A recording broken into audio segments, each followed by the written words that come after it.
Ready to dive into some seriously uncommon financial wisdom. We're cracking open Avoid the Money Pit today, and let me tell you, this isn't your typical financial advice book. Oh, it definitely throws out the rule book. What really got me thinking was how they redefine inflation. It's something we hear about constantly, but do we really get it? Right, because they don't just stop at rising prices, do they? Not even close. They go for the jugular, the root cause that's the increase in the money supply itself. Think about it. What happens when the government cranks up the printing presses, floods the system with cash, but the amount of stuff to buy stays the same? Well, your money doesn't go as far, that's for sure. Prices go through the roof. Exactly. It's like this hidden tax eating away at your buying power. And it's not just about groceries. It affects every financial goal you have, that dream house, a comfortable retirement, everything. Just look at what happened in the housing market. There's insane price surges. It's not just that houses suddenly became more valuable. It's the fallout of an inflated money supply. It's a sobering thought. But then they take it up a notch, talking about all those other inflations, stagflation, hyperinflation, even deflation. Kind of makes you nervous, right? And they don't just talk about it in theory either. The book gives some really jarring examples, like what happened in Zimbabwe with hyperinflation. It might seem like a world away, but people lost their life savings literally overnight. Their point is, those conditions, out of control debt, runaway money printing, they're not limited to some far-off countries. They're here too. And it's a wake-up call to protect yourself. So it's not if, but when it could happen here too. And so many people are clinging to that bounce-back idea. Like, oh yeah, the economy might take a hit, but it always bounces back. Right. That's the hope, isn't it? But then the book throws this curveball at you, the Nikkei 225 index in Japan. It peaked back in 1989, never fully recovered. Now, you might be thinking, but America's different. And maybe it is, but the Nikkei was considered untouchable once, too. The point is, even seemingly strong markets can stagnate, which is why diversifying, finding alternative investments, it's not just for the Wall Street gurus anymore. It's crucial for everyone. And that's where the book draws a parallel between Japan's situation and what America's facing right now. Exactly. Think about it. We've got a mountain of national debt, interest rates climbing higher, and those BRICS nations nipping at the heels of the U.S. dollar, potentially dethroning it as the world's reserve currency. It's a recipe for instability. And this book, it really wants you to see that. So we're talking the potential perfect storm brewing. And a lot of folks completely caught off guard because they're relying on that old school advice about saving and investing. Which brings us to the next big idea. They throw down the difference between what they call paper cash and physical cash, and why betting the farm on the former is playing a dangerous game. So paper cash versus physical cash, that's a no one for me. What exactly are we talking about here? It's a really interesting way to look at it, actually. Think of paper cash as that wealth you see on paper, but can't necessarily touch, your 401k, stocks, even the equity you've built in your house.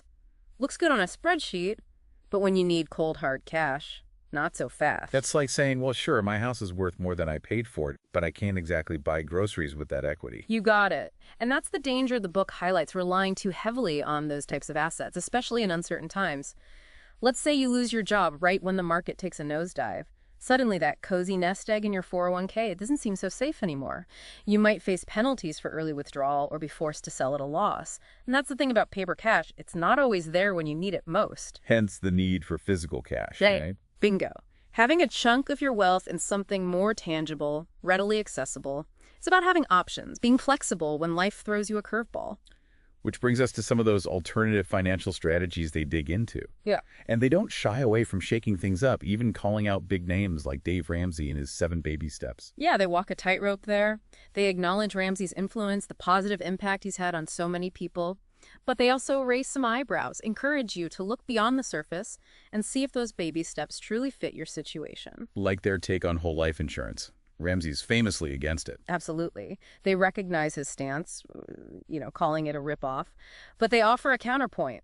They argue it can be a strategic tool, a way to build cash value, leverage certain tax advantages. It all depends on your personal goals, your risk appetite. So not about saying one size fits all, but encouraging people to think for themselves. Exactly. They challenge Ramsey on 401ks too, while he calls them the secret government formula to wealth. They're more cautious. Okay, I'm listening. What are their reservations about 401ks? Well, first off, they remind you, Those contributions might be tax deferred now, but you will pay taxes when you withdraw in retirement. And who knows what those tax rates will look like decades down the road. They could be way higher, eating into your returns. Plus, the lack of control of your 401k is at the mercy of market swings, government regulations. It's not as stable as some might believe. The tax rate point is huge. It's like hoping for the best, but not really knowing what you're in for. Right. They're not saying 401ks are inherently bad, just urging caution, weighing the pros and cons. They even take on Ramsey's emphasis on charity. Whoa, now that's unexpected. What's their beef with charity? It's not about being against charity itself, but more about the timing, the approach. They argue true charity starts with you being financially secure. Once you've reached a certain level of stability, that's when you can really make a difference with your giving. Sort of like the whole put your own oxygen mask on first thing. Precisely. Plus, they point out that a hefty chunk of our income already goes towards social good through taxes. Again, they're not discouraging giving, just encouraging you to be strategic, to ensure your own financial house is in order first. So if we're not going all in on 401ks and just crossing our fingers, what's the alternative? This book really seems to push that become your own banker idea, but what does that even look like in the real world? It's about taking the reins of your finances, becoming both the lender and the borrower. You're essentially sidestepping those traditional banks, calling the shots yourself. The book tells this great story about R. Nelson Nash, the guy behind the infinite banking concept, or IBC for short. Picture this. He stumbles across this amazing land deal but needs cash, like yesterday. Instead of hitting up a bank, he taps into the cash value of his whole life insurance policy, becomes his own lender, just like that. Wow, pretty slick move. Yeah. So no bank loans, no interest payments to them. He's basically borrowing from himself. That's next level finance. But how does that translate to, the average person? We're not all out here snatching up land deals every day. That's the thing about IBC. It scales. Those core principles, they work whether you're making a big purchase or just handling your everyday spending. See, the book argues that IBC lets you use that cash value you've built up in your whole life insurance policy to finance all sorts of things you'd normally go to a bank for: a car loan, maybe some home renovations, even investments. And the best part, you're paying that interest back to yourself, growing your own wealth instead of lining some bankers' pockets. Okay, so you're building your own personal banking system, basically. Gotta say, that's a whole lot more appealing and empowering than just praying my 401k does well enough to carry me through retirement.